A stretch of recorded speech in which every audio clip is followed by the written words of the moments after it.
سلام عليكم. ازاي تستمتع بتحقيق مبيعات اورجانيك من لايفاتك؟ ومعنى كلمة اورجانيك ان اللايف هو الوسيلة الوحيدة للبيع من غير ما تتكلف اي حاجة او تعمل اعلانات. اللايف بيكون قيم لدرجة انه يحقق لك مشاهدة وبالتالي مبيعات. ده بيحصل بالظهور بشكل مستمر بتقديم لايفات احترافية. ده اللي انا عملته من كذا سنة، ما عملت لنفسي تحدي اني اعمل اللايف لمدة 30 يوم متواصلين اعلن فيهم عن كتابي اشراقة روح. استمريت في الظهور بكل حماس وكل يقين ان عندي قيمه اقدمها قبل اي اعتبار. فانا كنت مستمتعه، عشان كده بدات كلامي معاكم كلمه تستمتع.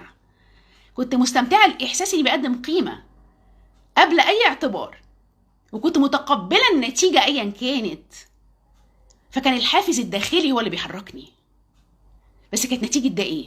نتيجه ده اني بعد 15 يوم استمرار ابتدى يحصل بيع، والحمد لله في بنهايه التحدي حصل مبيعات مرضيه.